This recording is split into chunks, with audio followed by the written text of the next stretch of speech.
Olá, pessoal! Sejam todos muito bem-vindos no nosso Reta Final. Quero que você entenda o espírito desse nosso encontro. Nós queremos vocês na segunda fase. Não mediremos esforços. Então, agora você participa do projeto Reta Final com todos os professores. Não deixe de assistir nenhuma aula. Todas as nossas principais apostas estão trazidas aqui para vocês. Queremos vocês na segunda fase. E, além disso, nós teremos também o nosso Gabaritando Ética, imperdível com o Paulo Machado e último treino. Bom, então, abra o seu coração e vamos começar a trabalhar com o processo do trabalho. Bom, nós vamos falar de reforma trabalhista? Sim. Tem reforma trabalhista? Tem, sim, senhor. Mas vamos falar também de outros temas, porque nem só de reforma trabalhista vive a prova. Então, vamos começar com um tema muito importante, que não vai se repetir no último treino, que é a competência da Justiça do Trabalho. Então, veja, vou colocar aqui para você a competência da Justiça do Trabalho. Vou colocando os artigos e as palavras-chave, e aí você vai anotando aí, ok? Então, venha cá. Quando nós falamos em competência da Justiça do Trabalho, 4 coisas importantes. Ah, sim, 4 coisas importantes você tem que saber. Ali, competência. Bom, a primeira coisa super importante que você tem que lembrar é que não cabe à Justiça do Trabalho processar e julgar crimes. Está na moda cobrar essa matéria. Então, crimes estão fora da competência da Justiça do Trabalho. Primeiro ponto importante. Segundo ponto importante com relação ao tema competência da Justiça do Trabalho. A Justiça do Trabalho não é competente para processar e julgar as ações contra o INSS. E examinador, é espírito bom ou espírito ruim? Diga para mim aí. Diga que eu sinto aqui. É o espírito ruim, não é? É um consenso. Aí o que acontece? Ele vai perguntar, mesmo quando a ação decorrer de um acidente do trabalho, mesmo quando, seja firme, não cabe à Justiça do Trabalho. Então, não cabe processar e julgar crimes, mesmo contra a organização do trabalho, firme, mesmo contra a organização do trabalho. Crimes estão fora. Cabe à Justiça do Trabalho processar e julgar as ações contra o INSS? Também não. Fora da competência da Justiça do Trabalho. Terceiro ponto. Cabe à Justiça do Trabalho processar e julgar as ações oriundas do exercício do direito de greve. Greve, sim. E, inclusive, as ações possessórias ajuizadas em decorrência do exercício do direito de greve. Só que aqui, nesse ponto, você tem que estar bem atento, desde que seja decorrente da iniciativa privada. Vamos anotar até agora o que nós temos. Então, compete à Justiça do Trabalho processar e julgar crimes. Crimes estão fora. Não. Cabe à Justiça do Trabalho processar e julgar as ações contra o INSS? Não. INSS fora da competência da Justiça do Trabalho. Cabe à Justiça do Trabalho processar e julgar greve. Inclusive, cabe processar e julgar as ações possessórias ajuizadas em decorrência do exercício do direito de greve, greve da iniciativa privada. Perfeito. Greve da iniciativa privada. Aqui a súmula é a súmula vinculante, super importante, súmula vinculante 23 do STF. Certo, gente? E um ponto que o examinador adora. Cabe à Justiça do Trabalho processar e julgar as ações de representação sindical. E entre sindicato, empregado, sindicato e empregador. Aqui vale muito a pena lembrar. Vamos anotar. Então, vamos anotar o básico, porque até o dia da prova você vai guardar tudo que nós estamos falando. Fique tranquilo. A repetição é a especialidade da casa. O que nós estudarmos aqui hoje e o que nós estudarmos no nosso último treino, você não vai esquecer. Vai ficar grudado na sua cabeça. Olha só. Então, compete à Justiça do Trabalho processar e julgar as ações de representação sindical. Ela acontece quando 2 sindicatos disputam na Justiça quem vai representar determinada categoria em uma dada base territorial. Sindicato e sindicato. Quando, na hora da prova, você estiver diante de uma ação como essa, de representação sindical, ou outra entre sindicato e sindicato, você vai lembrar que a competência é da Justiça do Trabalho. Também é da Justiça do Trabalho as ações entre sindicato e os trabalhadores, Justiça do Trabalho, e entre sindicato e empregadores. Então, vamos imaginar que os trabalhadores não concordam com o resultado da eleição para a direção do sindicato, da eleição do dirigente sindical e dos suplentes. E então, vão ajuizar uma reclamação trabalhista. Na hora da prova, você vai sentir aquela questão estranha e, de repente, você percebe que é uma ação entre sindicato e empregados. E aí virá na sua cabeça, sindicato, sindicato, sindicato, empregado, sindicato, empregador, justiça do trabalho. Certo? Você sabe que é livre a associação e a desassociação sindical. Você sabe que a contribuição sindical não é mais obrigatória. Mas os trabalhadores são livres para se associar ao sindicato. E se assim o fizerem, terão que pagar a contribuição. Mas se quiserem, é facultativo, só se optarem. Não é essa uma das grandes mudanças? Pois bem. E aí vamos imaginar que eles optaram por sim, por ter a contribuição sindical para fortalecer o sindicato, acreditam no sistema. Pois bem, e aí o que vai acontecer? É que o empregador, ele vai fazer o desconto de um dia de trabalho desse trabalhador e vai repassar ao sindicato. Agora imagine que o sindicato desconfia desse repasse, crê que o repasse não está correto, e então quer uma prestação de contas, busca a justiça para isso. A competência será de quem? Uma ação estranha, uma ação entre sindicato e empregadores. Sindicato contra empregadores. A competência é de quem? Justiça do trabalho. Então, você vai lembrar de mim na hora da prova. Sindicato, sindicato, sindicato, empregado, sindicato, empregador, justiça do trabalho. Combinado? Então, olha, 4 coisas a respeito do tema competência da justiça do trabalho. Agora sim, larga o que você está anotando, larga o que você está fazendo e vem aqui no modo turbo comigo, que eu vou perguntar para você, para ter a certeza, a garantia de que o que nós estudamos aqui hoje será a questão certa na prova. Combinado? Então, vê. Compete à Justiça do Trabalho, vou perguntar rápido. Compete à Justiça do Trabalho processar e julgar as ações oriundas do exercício do direito de greve? Sim. Sim ou não é a sua resposta. Ações oriundas do exercício do direito de greve, inclusive as ações possessórias, ajuizadas em decorrência do exercício do direito de greve da iniciativa privada? Sim, perfeito. Compete à Justiça do Trabalho processar e julgar crimes? Crimes não. Mas e crimes contra a organização do trabalho?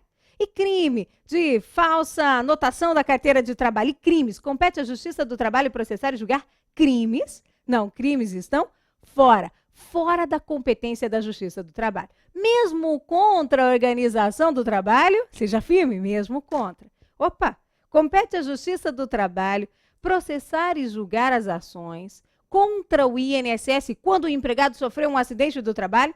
Não, contra o INSS, fora da competência da Justiça do Trabalho. Ok? Vamos para o próximo ponto.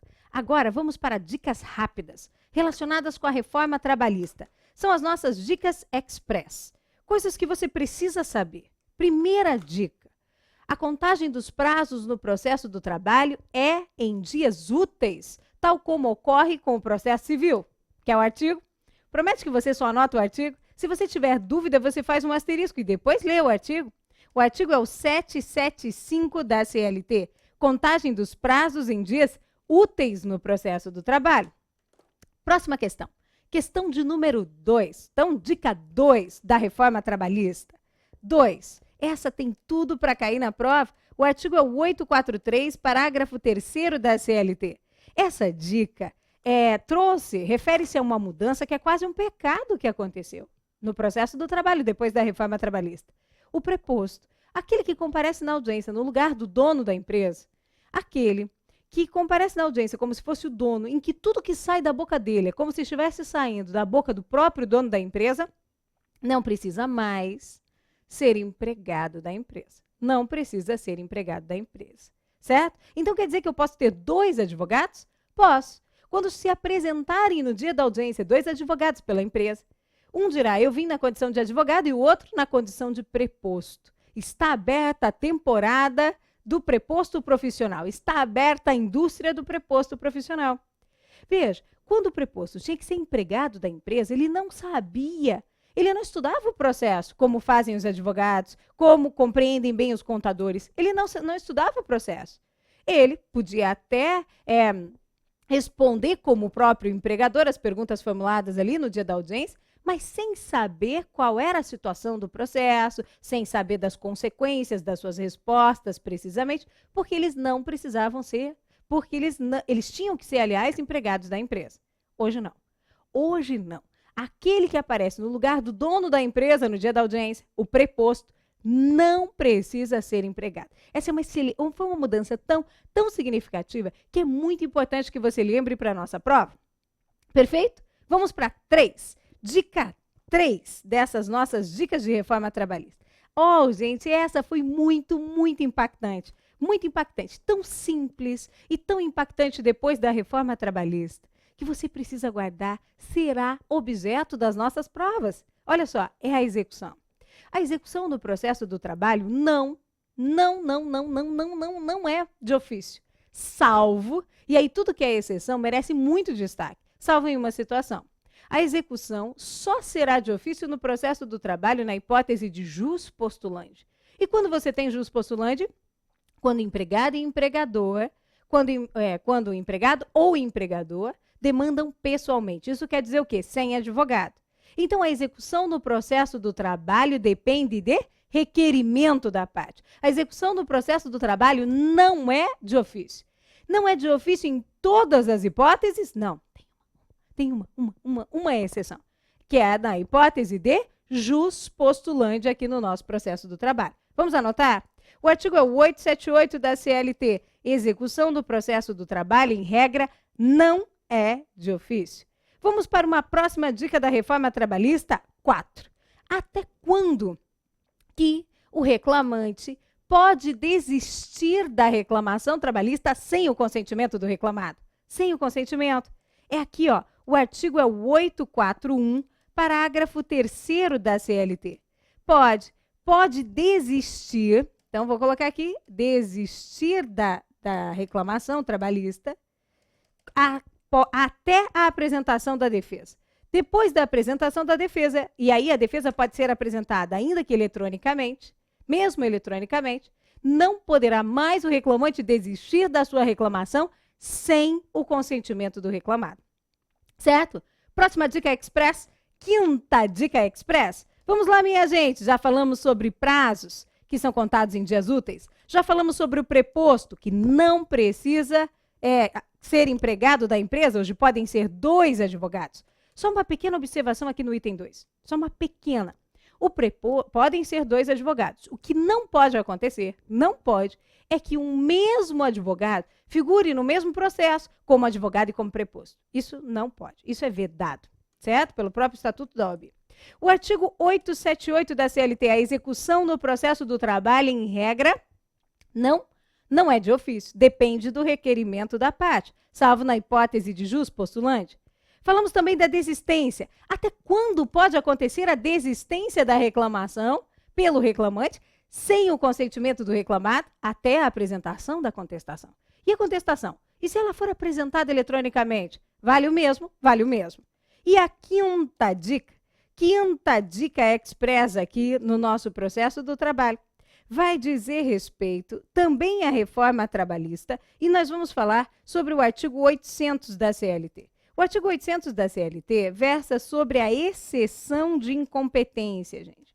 A exceção de incompetência existe, todo mundo acreditava que ela ia desaparecer, que eu arguiria incompetência territorial em preliminar de contestação. Mas que nada. Em vez de desaparecer, com a reforma trabalhista ela ressurgiu. Como se ressurgisse das cinzas, ressurgiu com um procedimento próprio. Isso chama ou não chama a atenção do examinador? Nossa, como chama! Quero que você sinta. Sente alguma coisa? Sente que chama a atenção do examinador? Está sentindo aí? Pois bem, venha comigo. Quero mostrar essa exceção para você. Olha como funciona. A ajuizada reclamação trabalhista, ela é distribuída para uma das varas do trabalho, ok? Quando a nossa reclamação chega nessa vara do trabalho, automaticamente ele quem? O juiz? Não, automaticamente o servidor. Encaminha uma notificação para que as partes compareçam à audiência. Esse esquema nós ainda vamos ver algumas vezes nesse nosso encontro. Então, a ajuizada reclamação, ela vem distribuída para uma das varas do trabalho. Quando a nossa reclamação chega nessa vara do trabalho, ela não vai para as mãos do juiz. O juiz não despacha a petição inicial. Veja, passa rápido aqui. O servidor encaminha uma notificação para que as partes compareçam em audiência aqui no processo do trabalho. É na audiência que é apresentada a defesa, a contestação. Essa defesa, ela pode ser apresentada como? Como que a sua contestação poderá ser apresentada? Poderá ser oral, no prazo de 20 minutos. Mas, gente, cá entre nós, não se nega a ninguém a apresentação de uma defesa escrita ou escrita. Ela pode ser apresentada de forma escrita. Se já implantado o PJE, aí ela tem que ser enviada eletronicamente até a audiência, certo? Repasse comigo mais uma vez, de olho no quadro agora. Vem aqui comigo para você guardar esse esquema básico, para daí nós podemos inserir aqui a nossa quinta dica express sobre a reforma trabalhista, que é a exceção. Vem, olha só, quando ajuizada a reclamação, ela é distribuída para uma das varas, certo? Quando chega nessa vara do trabalho, automaticamente ele... Juiz? Não, cruzes. O servidor encaminha a notificação para que as partes compareçam em audiência. É na audiência em que é apresentada a contestação. Ela pode ser oral no prazo de 20 minutos, você tem direito a isso, ou ela pode ser escrita, não se nega a ninguém a defesa escrita. E aí, você já implantado, se não implantado o PJE, você leva a defesa escrita no dia da audiência. Porém, se já implantado o PJE, você apresenta a defesa eletronicamente até a audiência, certo? Esse é o esquema. Agora vamos pensar na exceção. Para que serve a exceção de incompetência? É para você dizer para o juiz, você não é territorialmente competente para processar e julgar essa reclamação trabalhista. E ele perguntará a você, não, por quê? Seja firme. Não porque você não é o juízo, nem do lugar da prestação dos serviços, nem do lugar da contratação, nem do lugar da prestação dos serviços, nem do lugar da contratação. Só mais uma vez, nem do lugar da prestação dos serviços, nem do lugar da contratação. Então, se o reclamante ajuizar a reclamação em lugar diverso do lugar da prestação dos serviços ou do lugar da contratação, para nossa banca vale o mesmo, ou um ou outro lugar, então ele ajuizou em um lugar diferente. Quando a nossa reclamação for distribuída para uma das varas do trabalho, quando ela chegar nessa vara do trabalho, automaticamente vai ser encaminhada uma notificação para que as partes compareçam em audiência. Tá vendo aqui? E aqui, ó, no prazo de 5 dias, contados do recebimento da notificação. No outro dia, até por direct, um aluno mandou, mas Ariana, que prazo mais curto. Fiquei rindo sozinha. É verdade, o prazo é curtíssimo. Olha como é curtíssimo, observe bem. A ajuizada reclamação ela é distribuída para uma das varas. Quando chega na vara, automaticamente é encaminhada uma notificação. Pronto. Aí, no prazo de 5 dias contados do recebimento dessa notificação, o reclamado, que não gostou do lugar onde o reclamante ajuizou a reclamação, ao ver que não era nem o lugar da prestação dos serviços, nem o lugar da contratação, apresentou uma exceção de incompetência, uma petição intitulada exceção de incompetência. Protocolou. E aí, nessa exceção, o que ocorre? O juiz recebe a exceção, o juiz suspende o feito, tudo conta. O juiz abre vista para a outra parte se manifestar no mesmo prazo, no prazo de 5 dias, e ele vai proferir uma decisão que é uma decisão interlocutória. Se ele entender que ele mesmo é o competente para processar e julgar a reclamação, aí ele redesigna a audiência. Porque esse prazo de 5 dias é contado do recebimento da notificação e, obviamente, tem que ser antes da audiência. O prazo é muito curto. É 5 dias do recebimento da notificação antes da audiência. Se o juiz concluir, não, eu sou competente para processar e julgar essa reclamação, aí ele marca a audiência. E nessa audiência vai ser apresentada a contestação e vai ocorrer a instrução. Em contrapartida, se ele entender que outro juízo é o competente para processar e julgar a reclamação, ele vai remeter os autos para esse outro juízo. E lá, perante esse outro juízo, será apresentada a defesa e ocorrerá a instrução. Certo? Repassando, então. E antes de repassar a pegadinha, sabe qual tem sido a pegadinha nas provas de concurso em que já vem sendo cobrada a reforma trabalhista? Vou contar para você ficar preparado. Fique atento, treinado, preparado para o seu olho, sabe? Já voltar aqui, que é o que vem sendo cobrado. Ele coloca assim, A exceção de incompetência deve ser apresentada no prazo de 5 dias que antecede a audiência. No prazo máximo de 5 dias de antecedência da audiência. Errado. Errado. Aí vai sempre ter um espírito sem luz, como diz o Rafael na saída da prova, para dizer para você, você não viu que estava 5 dias antes da audiência? Então, o prazo é de 5 dias, bem curtinho, do recebimento da notificação. O prazo é de 5 dias contados do recebimento da notificação. Prometa para mim, Ariana, eu prometo que não vou esquecer que o prazo é de 5 dias contados do recebimento da notificação. Aí agora sim, antes da audiência. Sente a matéria? Sente? Perfeito. E aí, claro, a outra parte também vai ter o direito de se manifestar no mesmo prazo de 5 dias. Bom, 5 dicas. 5 dicas. Acabamos de ver 5 dicas sobre 5 temas diferentes sobre a reforma trabalhista. Posso perguntar para você? Vamos lá, se permita. Tenho certeza que você vai lembrar. Larga o que você está fazendo e vem comigo que eu vou perguntar no modo turbo de fixação. Vamos lá? Então vem. Olha só. Primeiro, é possível, pega a dica, que o reclamado desista... Opa, o reclamante, reclamado engolir, viu? Que o reclamante desista da reclamação trabalhista sem o consentimento do reclamado até a audiência. Não. Contestação. Até a apresentação da contestação. Mesmo que tenha sido enviada eletronicamente. Esse é o grande fator determinante para essa questão. Os prazos no processo do trabalho são contínuos ou em dias úteis? São contínuos ou em dias úteis? Em dias úteis, assim que são contados os prazos no processo do trabalho. Mas, gente, me diga uma coisa, o preposto no processo do trabalho precisa ser empregado da empresa, salvo quando for empregador doméstico, micro e pequena empresa? Cruz? Não. O preposto não precisa mais ser empregado da empresa. O que não pode é um único advogado figurar ao mesmo tempo como advogado e como preposto. Isso não pode. A execução do processo do trabalho inicia-se de ofício? Não. A execução do processo do trabalho inicia-se mediante requerimento da parte. Em todos os casos, tem certeza ou tem uma exceção? Tem uma exceção. Quando se tratar de jus postulante, quando o exequente estiver sem advogado. Perfeito, gente? Ótimo. E a exceção de competência, claro, ela vai ser apresentada no prazo de 5 dias que antecede a audiência no processo do trabalho. Não, 5 dias contados do recebimento da notificação. Antes da audiência. Perfeito, gente. Agora vamos para uma outra dica. Essa dica eu deixo para a hora do momento. Deixo para agora.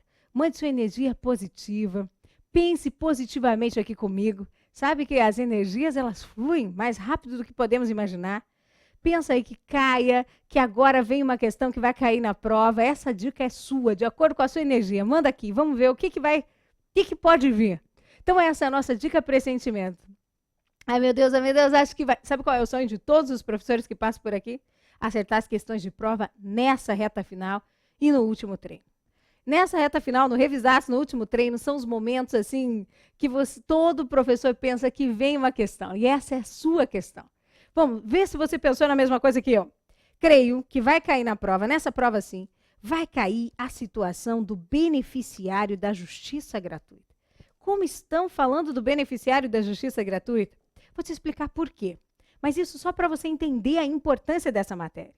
O beneficiário da justiça gratuita, gente, ele a Constituição fez promessas. Lá no artigo 500, inciso 74, prometeu assistência judiciária integral e gratuita a todos aqueles que tivessem insuficiência de recursos, aos beneficiários da justiça gratuita. E aí veio a reforma trabalhista e atribuiu ao beneficiário da justiça gratuita o ônus da sucumbência, em alguns casos. Trouxe a responsabilidade pelos pedidos que o reclamante vem formulando. Esses artigos que determinam tudo isso que eu vou falar para você agora são objetos de uma DIN que começou a ser julgada, mas que ainda não terminou, a 5677. O relator é o ministro Barroso. Ele deu uma interpretação conforme a Constituição. Aí o Fachin já votou, antecipou o seu voto, declarando todos os artigos inconstitucionais, há outros fundamentos, mas principalmente frente às promessas da Constituição. de garantia, de assistência jurídica integral e gratuita a todos os beneficiários da justiça gratuita. E o ministro Fux pediu visto. Mas para a nossa prova está valendo isso aqui. Tem tudo para cair. Enche os olhos do examinador. É um tema super atual. Vem comigo então. Olha só. Primeira coisa que nós vamos falar é o artigo 844 da CLT, 2 parágrafos. Parágrafo 2º e 3º. Se eu soubesse desenhar, desenharia uma pedra preciosa aqui. Mas não sei, não vou passar essa vergonha aqui com vocês nesse momento. O outro artigo que nós vamos ver é o artigo 790-B da CLT. Então, um vai falar sobre audiências no processo, outro sobre honorários periciais e o outro sobre honorários advocatícios, que é o artigo 791-A da CLT. E o outro artigo é o 899, parágrafo 10º, que prevê, esse daqui não é objeto de discussão nenhuma, mas que versa sobre o depósito recursal. Então, vamos falar sobre o beneficiário da justiça gratuita. Ah, mais um, para esgotar, que é o artigo das custas, que é o artigo 790-A da CLT. Bastante matéria, vamos juntos. Então, olha só. Primeiro ponto, é o artigo 844, parágrafo 2º e 3º da CLT. Seria incrível se você ficasse aqui comigo. Eu prometo que você vai lembrar disso no dia da prova, eu prometo para você. Anotou o artigo? Anotou? Vou colocar aqui de novo. Porque aí você se sente seguro. Se tiver alguma dúvida, você coloca um asterisco ali naquele momento. Mas se você estiver comigo agora, porque processo é sequência, eu preciso que você veja a matéria. Eu prometo que você não vai esquecer até o dia da prova. Prometo. Até segunda-feira, depois do dia da prova. Se você vai fazer a segunda fase, então a nossa segunda fase, e é por isso que nós estamos aqui, porque queremos vocês na nossa segunda fase, então você não vai esquecer até o final. Até a carteirinha. Vem cá. Então, olha só. Quando ajuizada a reclamação trabalhista, ela é distribuída para uma das varas do trabalho, certo? Isso você já lembra. Quando chega nessa vara, automaticamente ele, o juiz, não, o servidor, encaminha uma notificação. Essa notificação é para que o reclamado compareça em audiência aqui no nosso processo. Se o reclamante, tá vendo o reclamante? Se o reclamante não comparecer em audiência, sabe o que vai haver? O que vai acontecer? O processo será arquivado. E mais, ele terá que recolher custas processuais. Afinal, ele ajuizou a reclamação trabalhista, movimentou o judiciário e depois deu causa ao arquivamento do processo. Para todas as pessoas, e aqui nós vamos revisar a matéria como um todo, não só no que diz respeito ao beneficiário da justiça gratuita, como um todo, certo? Para todos, o que ocorre? Ele tem que recolher as custas, via de regra, para poder propor uma nova reclamação trabalhista. Esse arquivamento do processo nada mais é do que a extinção do processo sem resolução do mérito. Nada, absolutamente nada, impede que ele ajuize de novo no dia seguinte, se ele quiser, a reclamação trabalhista, a mesma reclamação trabalhista. Só que hoje há uma condição. Ele tem que recolher as custas processuais como condição para a propositura dessa nova reclamação trabalhista. Assim, a pergunta de prova para você vai ser: se o reclamante não comparecer em audiência, reclamante, qual é a consequência? Arquivamento do processo e recolhimento das custas. O reclamante pode ajuizar uma nova reclamação trabalhista sem recolher as custas processuais? Não. As custas são condição para a propositura da nova reclamação. O recolhimento das custas é obrigatória, condição para a propositura da nova reclamação trabalhista. Perfeito até aqui.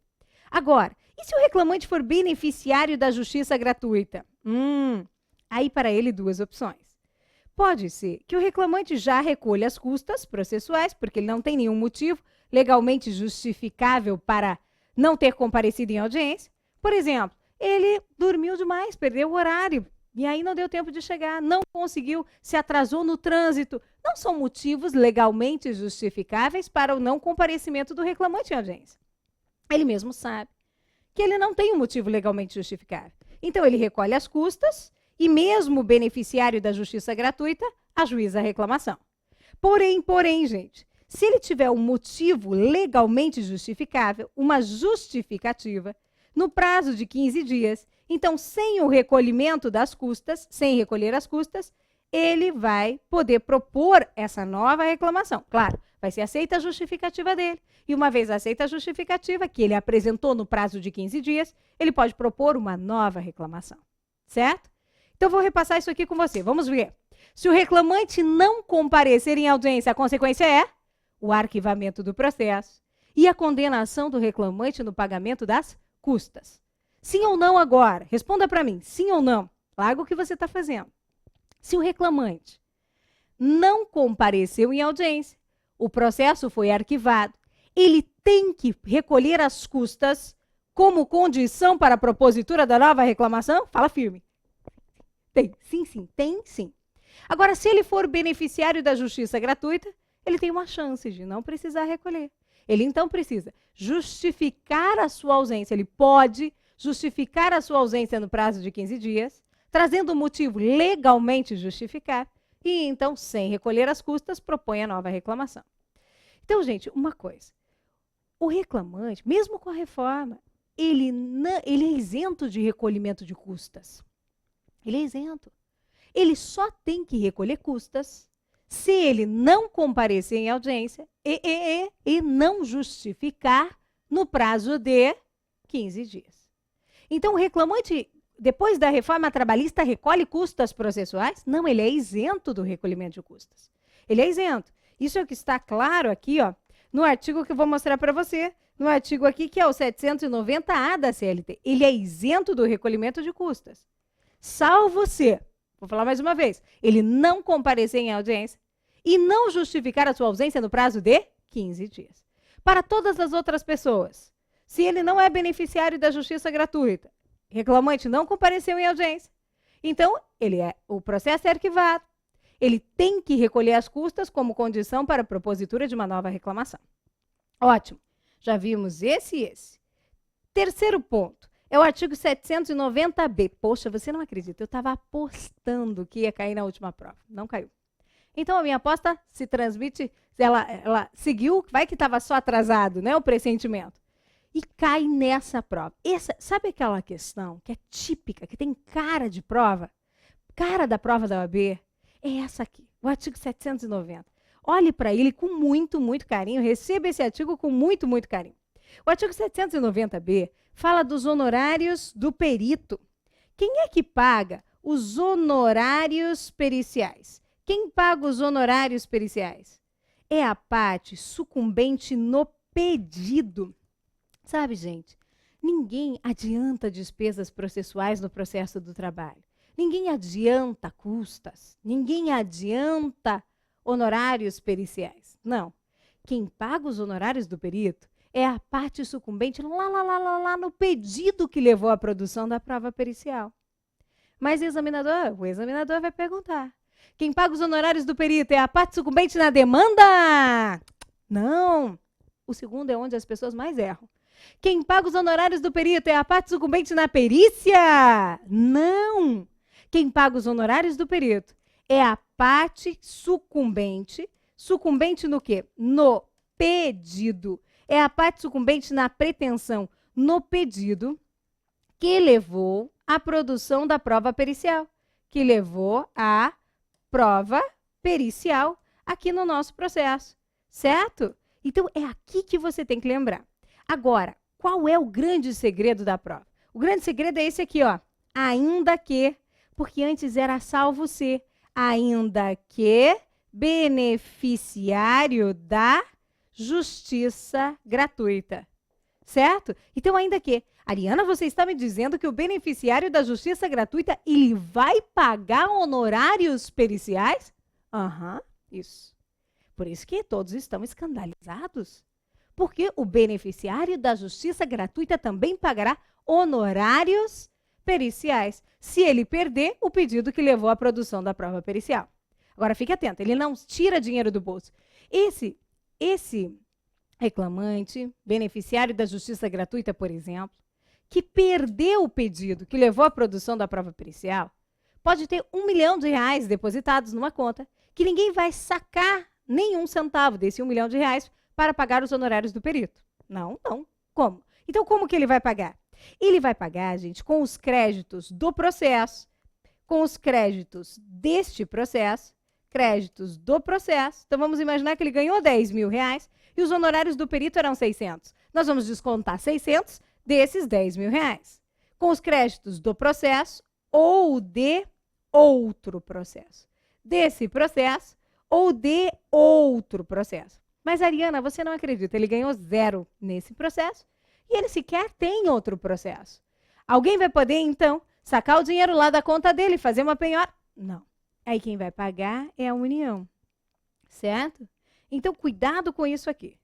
O beneficiário da justiça gratuita paga honorários do perito? Sim, quero ver você responder com energia, quero ver você presente aqui com garra. Sim, quer dizer, ninguém vai te pegar nisso, você está aqui. Sim, porém, você vai lembrar, ele não vai perder dinheiro, ele não vai ter dinheiro descontado da sua conta. Paga com os créditos obtidos nesse processo ou em outro processo. Ou então não tem nesse processo, nem em outro, mas tá, olha, a conta tá recheada de dinheiro. Tá cheia de dinheiro. Posso pegar o dinheiro da conta dele e executá-lo? Não. Aí quem vai pagar é a União. Outro ponto, com relação aos honorários periciais, aproveitando a oportunidade que estamos falando sobre ele. Olha só, não há adiantamento. Não há adiantamento de honorários periciais. Inclusive, gente, cabe adiantamento de honorários periciais. Ariana, mas e se o juiz condicionar a produção da prova pericial, como muitas vezes eles fazem, condicionar a produção da prova pericial ao depósito prévio dos honorários periciais? E se o juiz fizer isso? E aí, nesse caso, cabe mandado de segurança contra o ato do juiz. Certo, gente? Então, não pode. E hoje, a CLT prevê que cabe parcelamento dos honorários periciais. Cabe parcelamento dos honorários periciais. Certo? Então, quem paga os honorários do perito? Repassando aqui, é a parte sucumbente na demanda? Não. Na perícia? Não. Quem paga é a parte sucumbente no pedido, na pretensão, que levou à produção da prova pericial. Salvo ser beneficiária da justiça gratuita. Salvo ser ou ainda que? Ainda que beneficiária da justiça gratuita. E o beneficiário da justiça gratuita paga com os créditos obtidos no seu processo ou em outro processo, ou se não tem dinheiro nesse processo ou em outro processo, quem é que vai pagar a conta? A União. Perfeito. Quem paga é a União. Certo, gente? Então, até aqui vimos o quê? Que o beneficiário da justiça gratuita não recolhe custas. Isso não mudou. O beneficiário da justiça gratuita só recolhe custas numa situação muito específica. E aí, ainda que não venha na sua cabeça, virá quando aparecer a alternativa. Quer ver? Eu vou falar para você como se fosse a alternativa da prova. Que é assim, se o reclamante não comparece em audiência, o processo é arquivado. Uma vez arquivado, o reclamante que não compareceu tem que recolher custas. E ele recolherá as custas como condição para propor uma nova reclamação. Mas o beneficiário da justiça gratuita, esse sim, ele pode justificar a sua ausência em 15 dias. Mas se não justificar, também tem que recolher custas? Aí também tem. Nesse caso muito específico. Vimos que o beneficiário da justiça gratuita recolhe sim, paga os honorários periciais. Aqui no nosso processo. Já vimos, com os créditos desse processo em outro processo. E o último ponto, que agora é esse aqui, ó, que são os honorários advocatícios. Gente, hoje, os honorários advocatícios são devidos em razão da mera sucumbência sobre o que você perder. Em razão da mera sucumbência no processo do trabalho. Os honorários serão fixados pelo juiz entre o mínimo de 5% e o máximo de 15%. Sobre aquilo que o reclamante ganhar na causa ou sobre aquilo que o reclamado perder na causa. Então, 5% entre o mínimo de 5% e o máximo de 15%. Trata-se de crédito que é devido ao advogado. Por isso que é vedada a compensação. Essa é uma boa questão de prova. Vedada a compensação aqui no nosso processo. Certo? Então, cuidado com isso. Por que é vedada a compensação? Eu vou te explicar. Imagine que o reclamante ajuize a reclamação trabalhista e formule pedidos no importe de R$20.000, certo? Desses 20 mil, R$10.000 foram julgados procedentes e R$10.000 foram julgados improcedentes. O juiz fixou honorários advocatícios em 10%. Não é entre o mínimo de 5% e o máximo de 15%? Ele fixou em 10%. Logo, R$ 1.000 para o reclamado pagar, R$ 1.000 para o reclamante pagar. Não é para o reclamado pagar para o reclamante ou para o reclamante pagar para o reclamado. Se fosse isso, caberia compensação. Eu devo para você, você deve para mim, extingue-se a obrigação. Ninguém deve nada para ninguém. Não é isso, porque são devidos, trata-se de crédito devido para o advogado.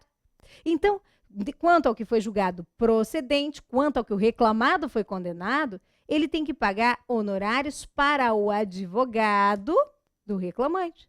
E quanto ao que o reclamante perdeu, ele tem que pagar R$ 1.000 de honorários para o advogado do reclamado. Então, é vedada a compensação, certo? Os honorários são devidos pela parte sucumbente, ainda que beneficiária da justiça gratuita. Isso faz com que o reclamante arque com os ônus da sucumbência. Sente por quê? Se ele formular pedidos descabíveis, antes você tinha um alfabeto inteiro numa reclamação trabalhista. O que custava? Nada. Ele não pagava honorários advocatícios sobre o que perdia. Então, hoje, até que se julgue essa ADIM, a gente ainda não sabe o resultado. Então, até lá, o que você tem que responder na prova e levar para a vida? Ele vai pagar honorários advocatícios sucumbenciais sobre aquilo que ele postular e não levar para casa. Então, entre o mínimo de 5% e o máximo de 15%. Então, ele tem que repensar seus pedidos, concorda? Tem que analisar a viabilidade deles para não arcar com o ônus dos honorários advocatícios sucumbenciais. Quando o reclamante formula um pedido de adicional de insalubridade, de adicional de periculosidade, que obrigatoriamente levam à produção da prova pericial, ou alega que desenvolveu uma doença por causa do trabalho, são pedidos que exigem a prova pericial, ele tem que pensar bem. Porque se ele perder o pedido que levou à produção da prova pericial, ele vai pagar os honorários do perito. Essas foram as mudanças. Mesma coisa, se o reclamante não comparece em audiência, não pode justificar em 15 dias, aí ele vai pagar as custas como condição para a propositura da nova reclamação. As custas só nesse caso. Certo, gente? Agora, o beneficiário da justiça gratuita paga os honorários advocatícios com os créditos que ele tira da onde? Desse processo. Ou de outro processo. Só que aqui não é a União que vai pagar. Desse processo, ou de outro processo.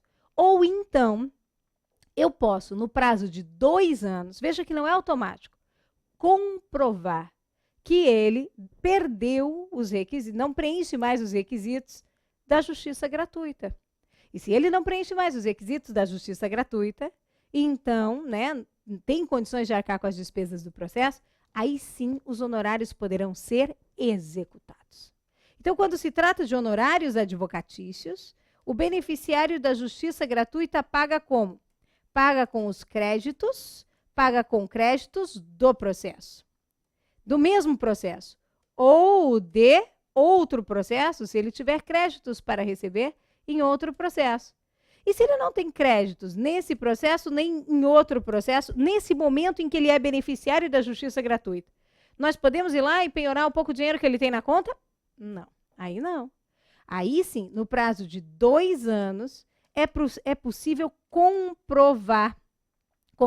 Veja que a palavra é comprovar, que deixou de existir a condição, os requisitos de beneficiário da justiça gratuita.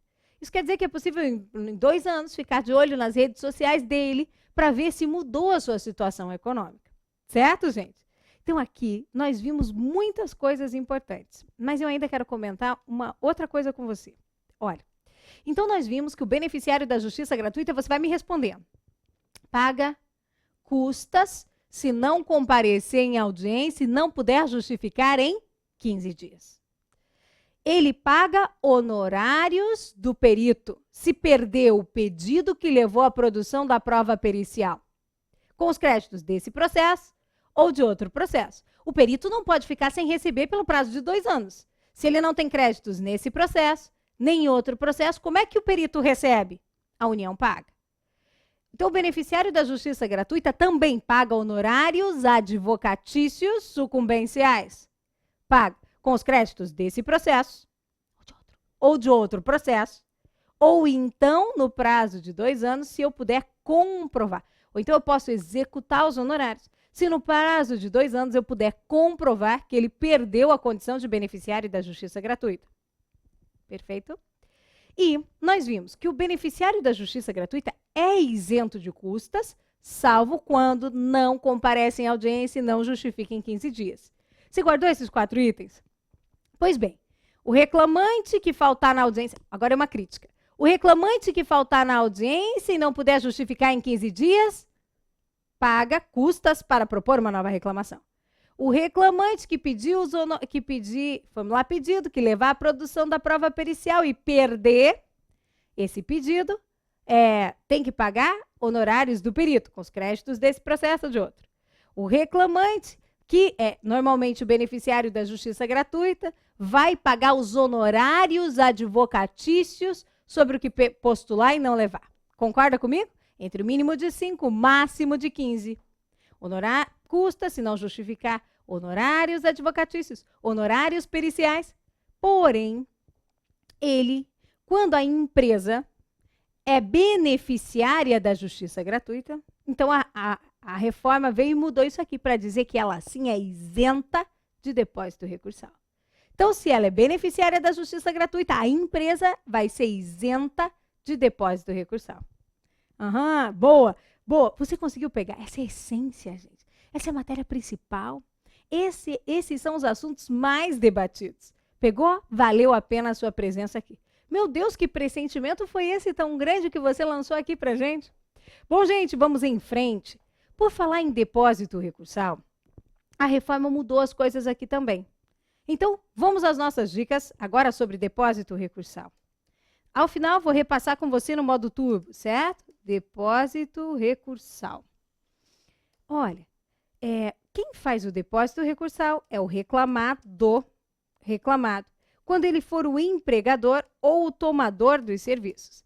Reclamado quando empregador ou tomador dos serviços. O empregado carrega pedra. Empregado carrega pedra. Empregado não faz depósito recursal, certo? Só o reclamado. Reclamante nunca faz depósito recursal. Reclamante nunca, empregado nunca, não temos aqui depósito recursal. Quem faz o depósito recursal é o empregador ou tomador de serviços. Isso porque o depósito tem natureza de garantia do juízo. O importante nesse momento, reta final, é que você guarde. Empregado pobre, empregado carrega pedra, empregado não faz depósito recursal. O depósito recursal foi alterado significativamente pela reforma trabalhista. Reclamado vai fazer depósito recursal para interpor quais recursos? Agora você deve ativar o processo de memorização, fixação máxima. Quais? RO, RR, embargos. Que embargos são esses? Embargos ao TST. Então, RO, RR, embargos ao TST, recurso extraordinário e RO em ação rescisória. RO, RR, embargos ao TST, recurso extraordinário e RO em ação rescisória. Além desses, só mais o agravo de instrumento exige depósito. Sempre por parte de quem? Do reclamado, empregador ou tomador dos serviços. Reclamado, empregador ou tomador dos serviços. Certo? São eles que fazem depósito, o redepósito recursal aqui no nosso processo do trabalho. Agora, o que a reforma fez? A reforma trouxe uma turma que é isenta do depósito recursal. Trouxe outros que só vão depositar a metade e ainda determinou que o depósito vai ser feito numa conta vinculada ao juízo. Conta vinculada ao juízo e não como era antes na conta vinculada ao FGTS do trabalhador. Então, nós vamos ver quem são os que recolhem a metade, quem são os isentos de depósito recursal. E você vai lembrar, não é feito mais na conta vinculada ao FGTS. E sabe por quê? Porque não se queria que a atualização fosse a mesma do FGTS, das contas do FGTS. Você sabe como que é a atualização do depósito recursal? Pelos mesmos índices da poupança. Poupança. Tem uma DIN correndo aqui, mas essa daqui está longe ainda de ter uma etapa. Não temos movimentação nela para eu trazer para você. O julgamento marcado, não foi pautado, não. Então, olha só. Quem são isentos de depósito recursal? Lembra? O beneficiário da justiça gratuita.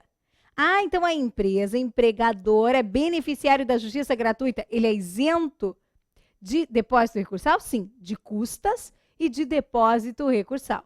O beneficiário da justiça gratuita é isento de custas. Só tem que recolher custas naquele caso, que eu tenho certeza que você lembra. Qual é o caso? Você está pensando, ó. Mas é aquele. Se o reclamante não comparece em audiência, o processo é arquivado. Ele tem que recolher as custas para propor uma nova reclamação. Se ele for beneficiário da justiça gratuita, também, salvo se ele justificar, em 15 dias. Então, beneficiário da justiça gratuita, quem mais? É isento de recolhimento de custas aqui no nosso processo do trabalho. Quem mais? As empresas em recuperação, cuidado porque não é extrajudicial, em recuperação judicial, não extrajudicial. As empresas em recuperação judicial está fora da CLT, mas a súmula 86 do TST diz que a massa falida também é isenta de depósito recursal. E, além disso, também é isento de depósito recursal as entidades filantrópicas. Gente, cuidado, porque as entidades filantrópicas são mais do que entidades sem fins lucrativos.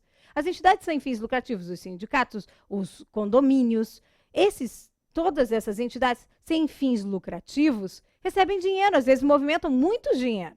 Veja, a PUC é sem fins lucrativos. Entidade filantrópica é mais, é aquela que ajuda os outros. Essa é mais. Cuidado, porque aqui pode ser feita uma boa confusão na prova.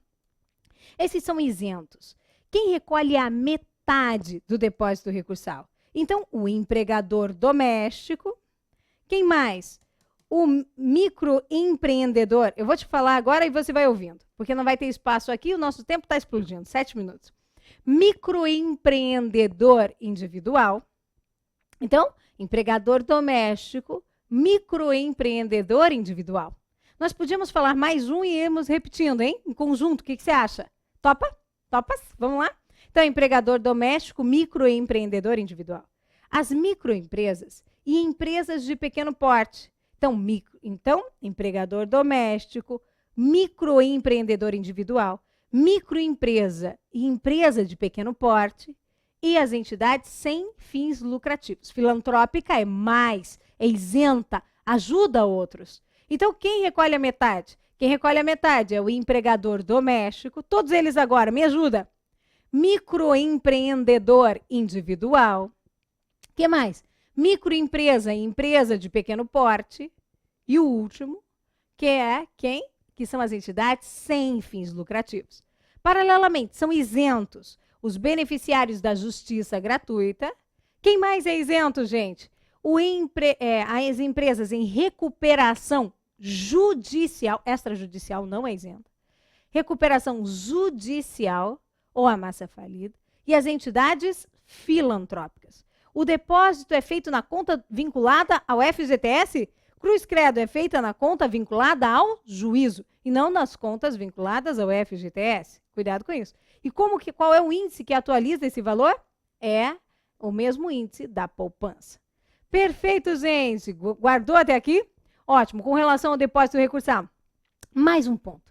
A reforma trabalhista bateu na execução. Agora vamos às dicas rápidas, como dicas express, dicas rápidas. Dica 1. Veja, na fase de execução, o artigo é o 879, parágrafo 2º da CLT. Na fase de execução, elaborada a conta e tornada líquida, o juiz deverá, meu Deus, como o examinador adora isso aqui, ele deverá permitir a manifestação das partes, no prazo comum de 8 dias. Como é isso? Olha só, imagine que você tem uma sentença e essa sentença deferiu 2 horas extras por dia com adicional de 50% nos últimos 2 anos. Quanto dá 2 horas extras por dia com adicional de 50% nos últimos 2 anos? Quanto dá? Não sei. Se você não sabe, vai iniciar a fase de liquidação, que é aquela em que você tem que sentar e calcular. Vamos imaginar que eu emprestei para você R$1.000 e você tinha que me pagar em 2 meses. Era para te ajudar, não ia ter juros nem correção. Só que eu, que não sou boba, fiz um contrato com você. Se você não me pagasse em 2 meses, então eu iria cobrar juros, correção monetária, tudo que estava previamente pactuado. O problema é que você não pagou. Não porque você não tinha, mas é porque é da essência de algumas pessoas não pagou. E agora eu vou cobrar. O que eu tenho que fazer? O primeiro passo é sentar e calcular, para depois cobrar. A execução no processo do trabalho é exatamente assim. Se você vê isso, pronto, desmistificou a execução. Olha, você tem uma sentença no processo do trabalho, certo? Que deferiu 2 horas extras por dia com adicional de 50% nos últimos 2 anos. Quanto dá? Desculpa. Ele recebia sempre R$1.000, sempre R$1.000 por mês, não mudou. Quanto dá? Você não sabe. Se você não sabe quanto dá, vai iniciar a fase de liquidação. Vai iniciar a fase de liquidação. E essa liquidação, ela vai ser por cálculos, gente. E aí alguém vai elaborar os cálculos. Quem? As partes, preferencialmente as partes. Ou então os órgãos auxiliares da Justiça do Trabalho. Ou o perito na hipótese de cálculos complexos. O fato é que, elaborada a conta e tornada líquida, os cálculos foram feitos, foi elaborada a conta e tornada líquida, o juiz poderá, ou o caminho é reto, o caminho é certo, o juiz deverá permitir a manifestação das partes no prazo comum de 8 dias. Deverá. Então, se o juiz intimar o reclamante para apresentar os cálculos, incluindo as contribuições previdenciárias, e ele apresentar, ele deverá intimar o reclamado para se manifestar. Se ele determinar que aquele servidor responsável pelo setor de cálculos apresente os cálculos, ele deverá permitir a manifestação das partes acerca desses cálculos. Depois ele vai intimar a União, que vai se manifestar quanto às contribuições previdenciárias no prazo de 10 dias, e ele vai proferir sentença de liquidação. Essa sentença de liquidação é quem nos dará o valor da execução. É aquela fase em que eu não sabia quanto você me devia, eu sentei, calculei e agora vou cobrar. Sentença de liquidação. Essa é a pergunta de prova. O juiz deverá permitir a manifestação das partes no prazo comum de 8 dias aqui no nosso processo. Minha gente, já falamos sobre competência da Justiça do Trabalho, já falamos sobre prazos no processo do trabalho. Os prazos são contados em dias úteis. Já falamos sobre desistência da reclamação trabalhista e até a apresentação da contestação, ainda que eletronicamente.